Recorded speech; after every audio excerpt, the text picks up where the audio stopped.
Hey, Sir Fix-a-Lot here. I've got a 2006 Mazda MX5 Miata here in the background, and it's a 6-speed.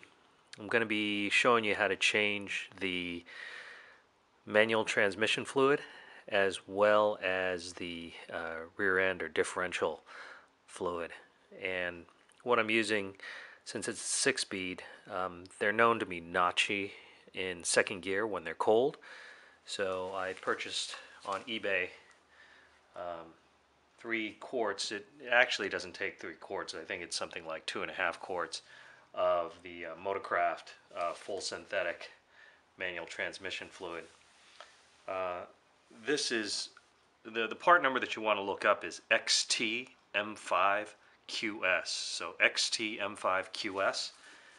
That's the proper manual transmission fluid.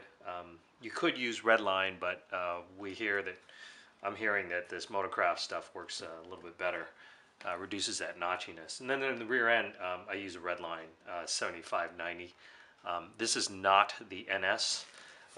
This was actually purchased on eBay too from Jags.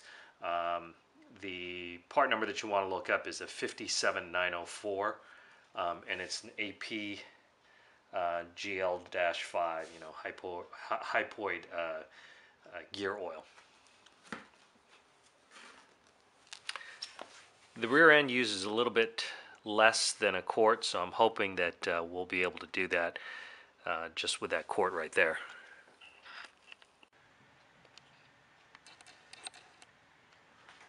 Alright, there's been a lot of questions with regards to how to lift up the Miata. The main thing you want to do is make sure that there's enough clearance. So what I have here is I've got about 13 inches of clearance from the ground to the bottom of the Miata. And I've used also a level here to ensure that I'm pretty close as far as leveling the car. It's sitting in a garage right now, so I'm able to do that with the jack stands. And I placed the front jack stands on both sides about 11 inches from this forward edge here back. This thing is about 11 inches back, and then for the rear, it's about 4 inches from where that fender drops, or the wheel well opening, basically going forward from that. It's about 4 inches ahead of that, and you'll see at both points there are double-butted pinch welds. So it's two metals basically coming together, fused together, and that gives it extra support. The Miatas are pretty light. Even the NCs are fairly light, 2,500 pounds or so, maybe 26 at most. So when you distribute the weight across all 4 jack stands, it's relatively, there's not a lot of pressure on those jack stands and also on the pinch welds. They should be able to hold up pretty well.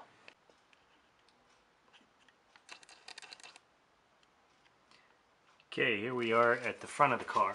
I just wanted to show you the jacking point that I used in the center of the vehicle.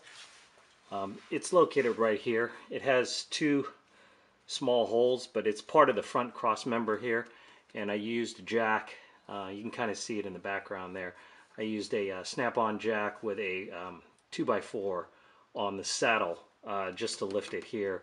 You first do the front, you lift it up, and then you put the jack stands, like I said, about 11 inches back from the wheel well, and then you go to the rear. You lift it by the rear differential. I use the 2 bolts, and I'll show you that in a second.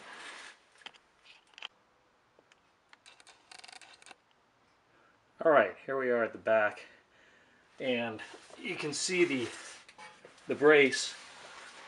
This is the center brace right here, and these 2 bolts here basically bolt this differential to it. And I just put the jack underneath these 2 bolts with again a 2x4, and then lift it up here, and then put the jack stands at the appropriate pinch welds. Again, about 4 inches from the forward part of the wheel well.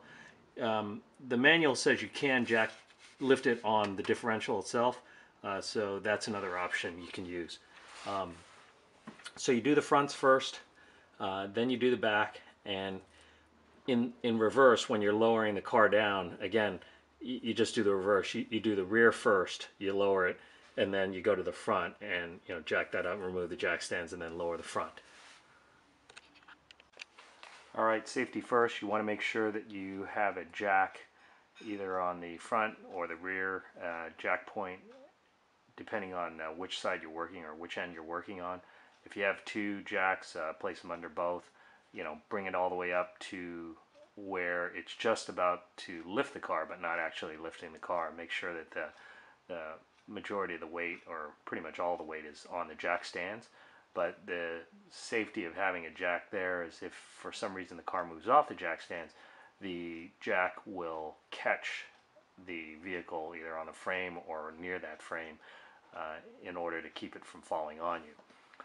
The other thing that you'll need for this job is a fluid pump, and so this pump basically goes into the bottle, and it'll pump the fluid up into the transmission, because you won't be able to pour this bottle, let's say, into the transmission. It has to be pumped up there. So you can find this at any of the auto parts stores. It's just a simple fluid pump for pumping fluid out of these types of containers, or you can also buy that on eBay. Alright, I don't know if this is too hard for everybody to see, but this here is the fill plug, and right here this is the drain plug. So I'm looking at the transmission from the driver's side, so driver's side left. And what I'm going to do is I'm going to use a 24 millimeter socket. This is a 1/2 inch drive, 24 millimeter, to loosen this and this one here. So the best practice is to always make sure that you can loosen the fill plug before you drain the fluid out of the drain plug. So just make sure that you can loosen this. It shouldn't take much, because the torque specs on this is really, because it's aluminum housing and everything, it's only like 25 foot-pounds or less. So you should be able to get that off relatively easily.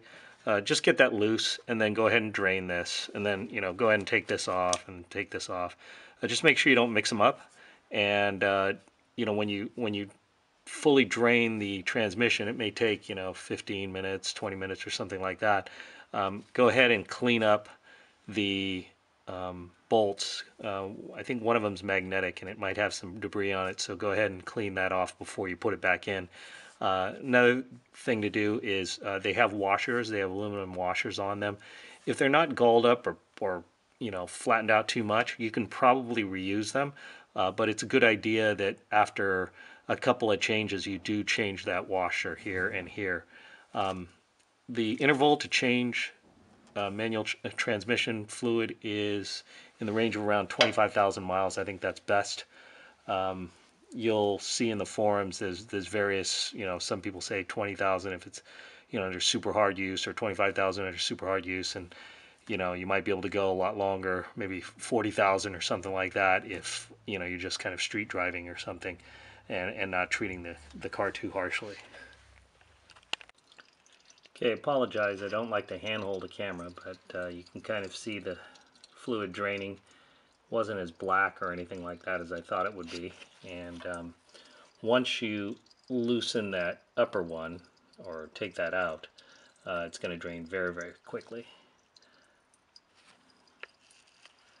So this probably only takes about 10 more minutes in order to completely drain. You just want to get that down to a drip, and then yeah, it's already there, and then start filling it up. Again, you go to you put the drain plug back in, tighten that up to about 20 to 25 foot-pounds, relatively light torque, and then go ahead and use the pump to pump the fluid in until it spills out of that hole.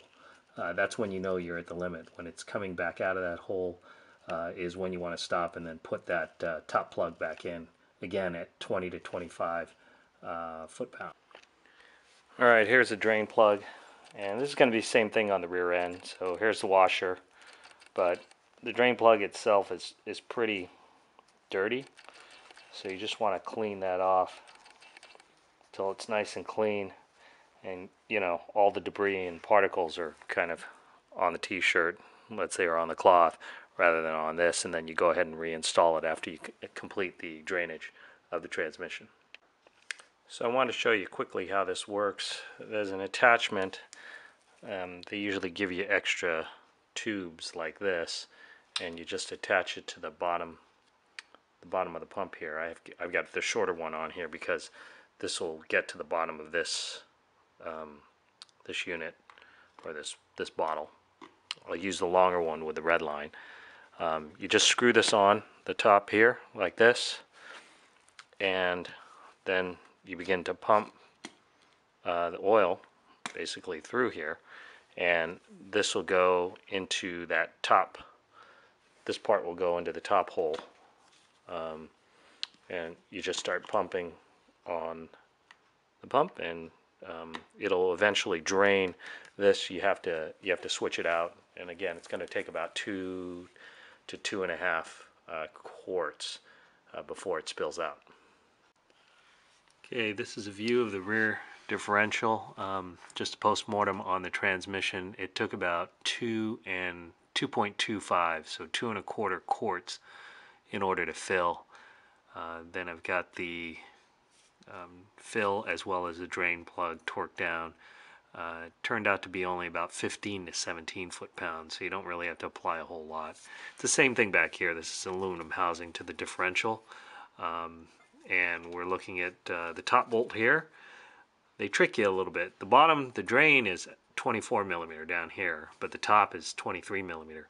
And you can't, it's very difficult to find 23 millimeter sockets. If you have it, that's the best to use up here with an extension through the differential mount.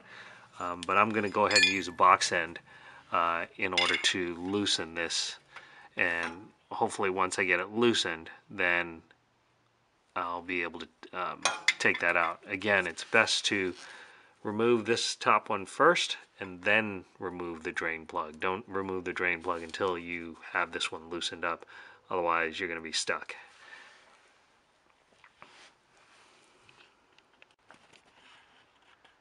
Alright, so we're about done. Post-mortem, it took almost the entire quart, but not quite, in order to fill the differential.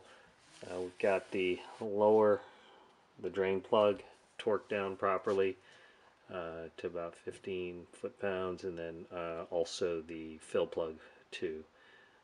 Just check for leaks, and then when you lower it, lower the back first, lift up the car, take out the rear jack stands, lower it down, and then go to the front, same thing, take out the jack stands, then lower down the front. You should be good to go.